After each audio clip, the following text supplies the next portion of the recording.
Hi friends, അസ്സലാമു അലൈക്കും. എല്ലാവർക്കും സുഖമാണെന്ന് വിചാരിക്കുന്നു. എനിക്കും മക്കൾക്കൊക്കെ സുഖമാണ് കേട്ടോ. അപ്പോൾ ഞാൻ ഇന്നത്തെ വീഡിയോ രാവിലത്തെ ബ്രേക്ക്ഫാസ്റ്റാണ് കേട്ടോ. ചപ്പാത്തിയാണ് കേട്ടോ. ചപ്പാത്തിയും പൂള കൊണ്ടുള്ള ഇസ്റ്റുമാണ് കേട്ടോ. അപ്പോൾ അതെങ്ങനെയാണ് ഉണ്ടാക്കുന്നത് നോക്കാം. അപ്പോൾ ചപ്പാത്തിക്കുള്ള മാവ് കുഴച്ചെടുക്കുകയാണ് കേട്ടോ. ഞാൻ ചൂടുവെള്ളത്തിലാണ് മാവ് കുഴച്ചെടുക്കാറുള്ളത്. ചിലരൊക്കെ പച്ചവെള്ളത്തിലായിരിക്കും കേട്ടോ. പച്ചവെള്ളത്തിൽ കുഴിച്ചിട്ട് എനിക്ക് അങ്ങനെ സോഫ്റ്റായി കിട്ടാറില്ല. പരത്തിയെടുക്കാനൊക്കെ സുഖമായിരിക്കും, പക്ഷേ സോഫ്റ്റായിട്ട് കിട്ടാറില്ല കേട്ടോ. അപ്പം ഞാൻ കുഴച്ചെടുത്ത് ഓരോ ബോളുകളായി എടുക്കുകയാണ് കേട്ടോ ചപ്പാത്തിക്കുള്ളത്. ഭൂരിയൊക്കെ ഞാൻ പച്ചവെള്ളത്തിൽ തന്നെയാണ് കുഴച്ചെടുക്കാറുള്ളത് കേട്ടോ. ഭൂരിക്ക് നല്ല സോഫ്റ്റായിരിക്കും, പക്ഷെ എനിക്ക് ചപ്പാത്തിക്ക് അങ്ങനെ സോഫ്റ്റായി കിട്ടാറില്ല. അപ്പോൾ ചപ്പാത്തിക്ക് ബോളൊക്കെ ഉണ്ടാക്കിയതിന് ശേഷം ഞാൻ അടുപ്പത്ത് തീ കത്തിക്കുകയാണ് കേട്ടോ. തീ കത്തിച്ചിട്ട് ഞാൻ മൺചട്ടിയാണ് അടുപ്പത്ത് വെച്ചിട്ടുള്ളത് കേട്ടോ. ഞാൻ മൺചട്ടിയിലാണ് ചപ്പാത്തിയും പത്തിരിയൊക്കെ നൈസ് പത്തിരിയൊക്കെ ചുട്ടെടുക്കാറുള്ളത് കേട്ടോ. പരത്തലും ചുടലൊക്കെ എളുപ്പമാക്കാമല്ലോ എന്ന് വിചാരിച്ചിട്ട് ഞാൻ അങ്ങനെ ചെയ്തുകൊണ്ടിരിക്കുന്നു കേട്ടോ. അപ്പോൾ ഞാൻ പരത്തിയപ്പോഴത്തേന് എന്നോട് പറഞ്ഞു, ഉമ്മാൻ്റെ അനിയത്തി എൻ്റെ അടുത്ത് പറഞ്ഞു, ഞാൻ പരത്തിത്തരാം ചുട്ടോ എന്ന് പറഞ്ഞു കേട്ടോ. ഞാൻ കുറച്ച് പരത്തിയപ്പോഴത്തേന് പിന്നെ ബാക്കിയൊക്കെ പോലെയാണ് പരത്തി തന്നിട്ടുണ്ടായിരുന്നത്. അപ്പോൾ ഞാൻ ചുടലും ഒക്കെ ചെയ്ത് തന്നിട്ടുണ്ടായിരുന്നു കേട്ടോ എനിക്ക്. അപ്പോൾ ഞാൻ ചുട്ടെടുക്കുകയാണ്.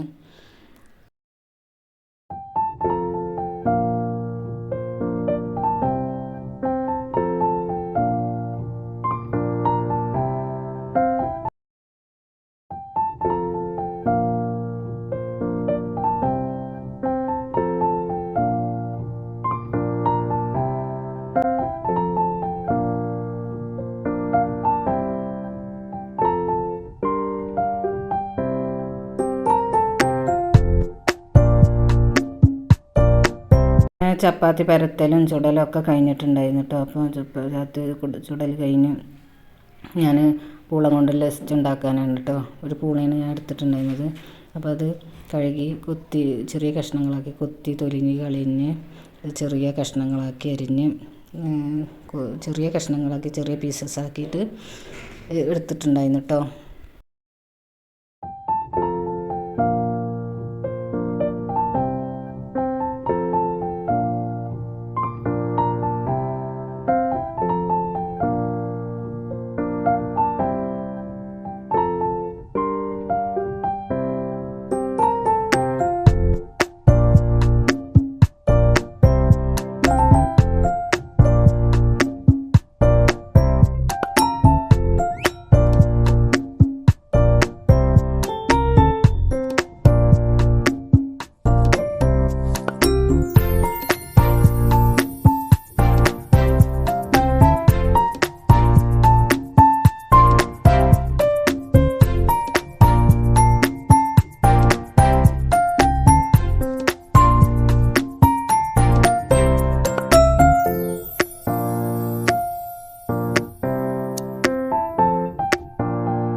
അപ്പം ഞാൻ ഈ കറിയിലേക്ക് ഒഴിച്ച് കൊടുത്തിട്ടുണ്ടായിരുന്നത് തേങ്ങാപ്പാലിന് പകരം പാൽപ്പൊടി തിളപ്പിച്ച് അതിലേക്ക് പാൽപ്പൊടി ഇട്ട് അതാണ് കേട്ടോ ഞാൻ ഒഴിച്ച് കൊടുത്തിട്ടുണ്ടായിരുന്നത്. തേങ്ങാപ്പാൽ ഒഴിച്ച് കൊടുക്കുക. തേങ്ങാപ്പാലിന് കായും ടേസ്റ്റ് തോന്നിയത് പാൽപ്പൊടി ഒഴിച്ചപ്പോഴാണ് കേട്ടോ. അപ്പോൾ ഇത്രയേ ഉള്ളൂ ഇന്നത്തെ വീഡിയോ. ഈ വീഡിയോ കണ്ട് ഇഷ്ടപ്പെട്ടാൽ ലൈക്ക് ചെയ്യാനും ഷെയർ ചെയ്യാനും കമൻറ്റ് ചെയ്യാനും മറക്കല്ലേ. അപ്പോൾ ഓക്കെ, ബായ്.